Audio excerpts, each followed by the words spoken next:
Hello મિત્રો, good morning. Welcome to my YouTube channel. હું છું રાહુલ સાગર. આપ સૌનું સ્વાગત કરું છું મારી યુટ્યુબ ચેનલમાં.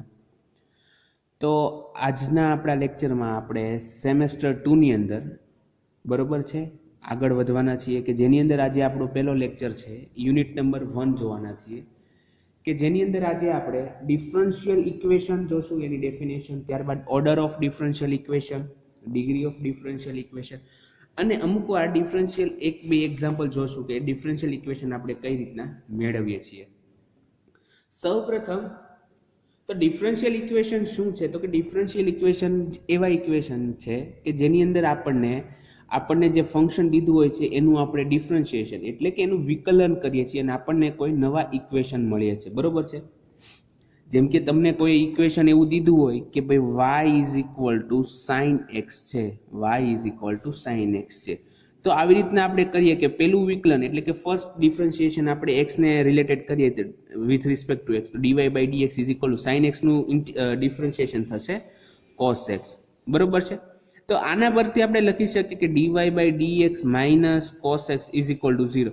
તો આ જે છે આપણું ડિફરન્શિએશન ઇક્વેશન થઈ ગયું છે. બરોબર છે?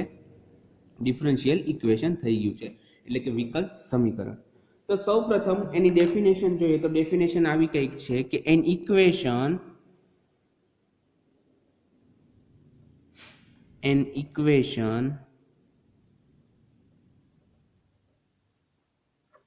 which involves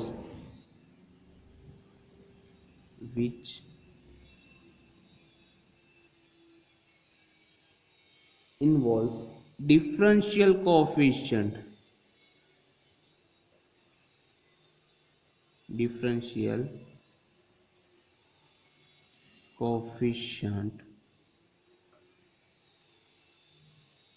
is known as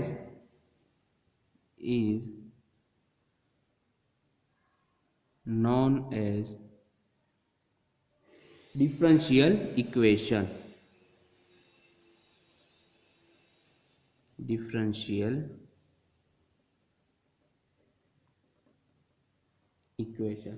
બરોબર છે? તો મેં શું કીધું કે જેવી રીતના ડિફરન્શિયલ કોફિશિયન્ટ ધરાવતા હોય તો અહીંયા જુઓ તો dy બાય dx છે એ આપણો ડિફરન્શિયલ કોફિશિયન્ટ થઈ ગયો. તો આ જે આપણું ઇક્વેશન છે એ ડિફરન્શિયલ ઇક્વેશન બને છે. બરોબર છે?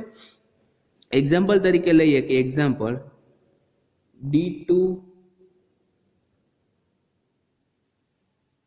d2x upon dt2 plus dy, sorry અહીંયા d2x upon dt સ્ક્વેર, ત્યારબાદ રાખીએ કે dx upon dt plus 2x is equal to 0. તો આ આપણું ડિફરન્શિયલ ઇક્વેશન થઈ ગયું. બરોબર? કે જેની અંદર આપણે જો બે આવ્યા છે d2x અને dx અને dt. હવે આપણે આગળ વાત કરીએ કે order of differential equation and degree of differential equation. બરોબર છે? તો ફર્સ્ટ છે order of differential equation. Differential equation એટલે કે વિકલ સમીકરણ. બરોબર છે? Order of differential equation. તો એની ડેફિનેશન આવી છે કે the order of the differential equation, the order of the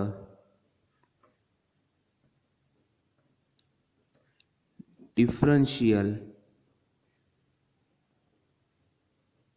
equation, the order of the differential equation is the order of highest differential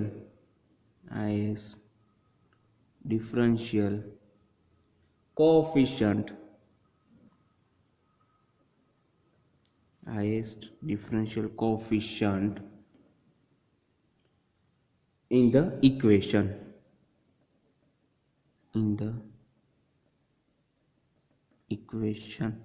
તો શું કીધું છે કે ઓર્ડર ઓફ ડિફરન્શિયલ ઇક્વેશન શું થશે કે the order of the differential equation is the order of highest differential coefficient in the equation. તો જે મોટામાં મોટું જે વિકલન હોય, બરોબર છે, જેમ કે તમને એક ઇક્વેશન દીધું છે અને એની અંદર સેકન્ડ ઓર્ડરનું ડિફરન્શિયલ ડેરિવેટિવ પણ કન્સિસ્ટ થયેલું છે, તો તમારો જે છે ઓર્ડર કેટલો થઈ જશે? 2 થઈ જશે. જેમ કે અહીંયા જોઈએ કે d2x upon dt² plus dx upon dt plus 2x. તો આમાં હાઈએસ્ટ ડેરિવેટિવ કયું છે? તો કે d2x અપોન dt² છે. તો એનો ઓર્ડર કેટલો થઈ જાય?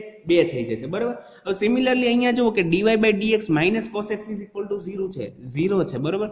તો એની અંદર હાઈએસ્ટ ડિફરન્શિએશન કયું છે? તો કે ફર્સ્ટ ઓર્ડરનું છે, મતલબ કે એક જ વાર વિકલન કરેલું છે, તો એનો ઓર્ડર કેટલો થઈ જશે?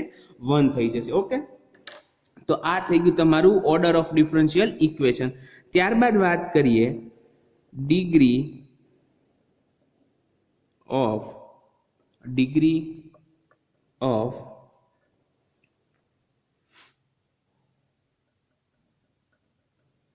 differential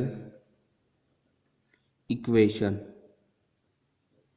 Degree of differential equation. તો એની ડેફિનેશન કંઈક આવી છે કે the degree of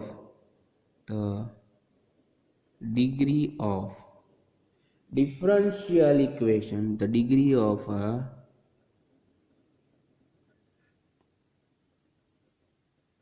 differential equation is the degree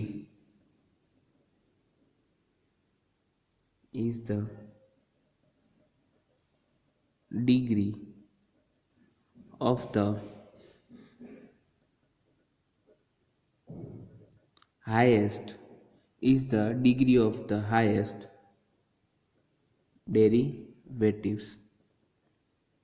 શું કીધું છે કે the degree of differential equation is the degree of the highest derivatives.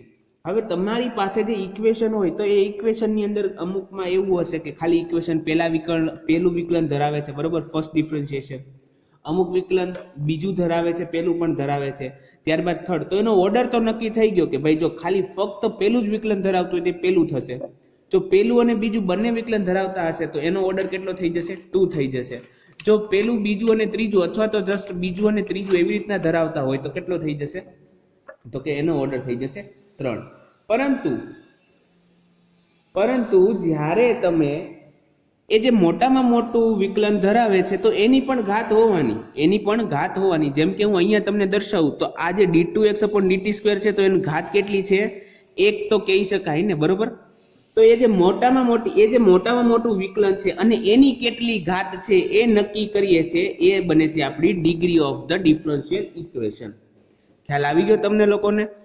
તો આઈ હોપ કે તમને અહીંયા સુધી સમજાઈ ગયું હશે કે જેની અંદર ઓર્ડર ઓફ ડિફરન્શિયલ ઇક્વેશન જોયું છે, આપણે ડિગ્રી ઓફ ડિફરન્શિયલ ઇક્વેશન જોયું છે. તો એના હું તમને 1-2 એક્ઝામ્પલ દેખાડું કે આપણે ઓર્ડર કઈ રીતના નક્કી કરવાના છે. એક્ઝામ્પલ ફર્સ્ટ છે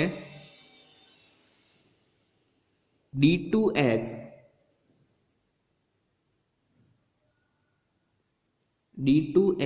upon dt² plus 2 dx upon dt plus 9/c is equal to sin t. હવે આવી રીતના મને દીધું છે કે જેની અંદર ઇક્વેશન દીધું છે d2x upon dt² plus 2 dx upon dt plus 9/c is equal to sin t, બરોબર.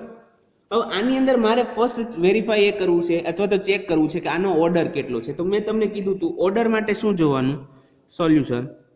જો આ વસ્તુ MCQ ને રિલેટેડ છે, બરોબર, તો કે ઓર્ડર કેટલો થઈ જશે? તો તમે જુઓ કે આપેલું જે ઇક્વેશન છે એમાં હાઈએસ્ટ ડેરિવેટિવ કેટલું છે? તો કે આની સાથે કોઈ પણ ડેરિવેટિવ નથી, આમાં પણ નથી, તો કે આની અંદર તો કે પેલું જ ડેરિવેટિવ છે, કેમ કે dx upon dt એ પેલું જ ડેરિવેટિવ થવાનું છે. તો આની અંદર તમે જુઓ d2x upon dt² છે, મતલબ કે સેકન્ડ ડેરિવેટિવ આપણે લીધું છે, તો એનો ઓર્ડર કેટલો થઈ જશે? 2 થઈ જશે, બરોબર છે. હવે તમારે ડિગ્રી ચેક કરવાની છે કે ડિગ્રી આપેલા જે ડેરિવેટિવ ડિફરન્શિયલ ઇક્વેશન છે એની ડિગ્રી કેટલી છે. તો ડિગ્રી માટે મેં તમને શું કીધું કે આપેલો જે તમને ઓર્ડર મળે છે એ ઓર્ડર એટલે કે જે હાઈએસ્ટ ડેરિવેટિવ છે એની ઘાત કેટલી છે, એની પાવર કેટલો છે, બરોબર. તો અહીંયા તમે જુઓ d2x upon dt² છે તો એની 1 પાવર તો થવાની છે, બરોબર. કેમ કે આપણે a રેસ ટુ 1 બરાબર a આવે. સિમિલરલી d2x/dt² રેસ ટુ 1 એટલે એ 1 થઈ જવાનું છે. આની ડિગ્રી કેટલી થઈ જશે? 1 થઈ જશે. ખ્યાલ આવી ગયો તમને લોકોને કે આપણે ઓર્ડર કઈ રીતના નક્કી કરવાનો છે અને ડિગ્રી. સિમિલરલી હજી તમને એક બીજો એક્ઝામ્પલ દેખાડી દઉં. Example number 2.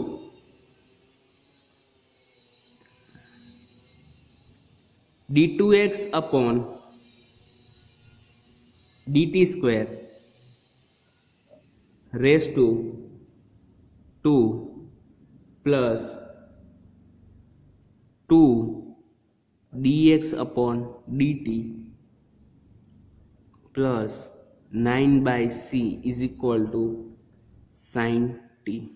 બરાબર. તો આના માટે તમારે શું કરવાનું છે? તો કે ડિગ્રી અને ઓર્ડર આપણે ફાઇન્ડ કરશું. ઓર્ડર અને ડિગ્રી. તો ઓર્ડરની વાત કરીએ કે ઓર્ડર, તો ઓર્ડર કેટલો થઈ જશે? તો તમે એ ચેક કરો કે આપેલું જે ડિફરન્શિયલ ઇક્વેશન છે એની અંદર હાઈએસ્ટ કયું ડેરિવેટિવ છે? તો કે આની અંદર એક પણ નથી. અહીંયા પેલું વિકલન છે ને અહીંયા બીજું. તો આનો ઓર્ડર કેટલો થઈ જશે? 2 થઈ જશે. બરોબર છે. આનો ઓર્ડર થઈ જશે 2. ત્યારબાદ ડિગ્રીની વાત કરીએ તો કે ડિગ્રી,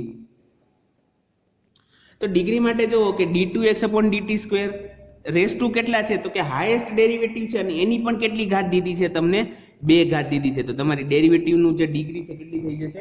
2 થઈ જશે. બરોબર છે. ખ્યાલ આવી ગયો તમને? તો આઈ હોપ કે તમને અહીંયા સુધીનો ખ્યાલ આવી ગયો છે કે જેની અંદર આપણે ડિફરન્શિયલ ઇક્વેશન કઈ રીતના મળે છે અથવા તો શું છે ડેફિનેશન એની જોઈ, ઓર્ડર ઓફ ડિફરન્શિયલ ઇક્વેશન જોયું અને ડિગ્રી ઓફ ડિફરન્શિયલ ઇક્વેશન જોયું છે. તો આજનો આપણો લેક્ચર આપણે અહીંયા સુધી રાખીએ છીએ. હવે આપણે મળશું નેક્સ્ટ લેક્ચરમાં. ત્યાં સુધી ગુડ બાય. ઘરે રહો, સુરક્ષિત રહો.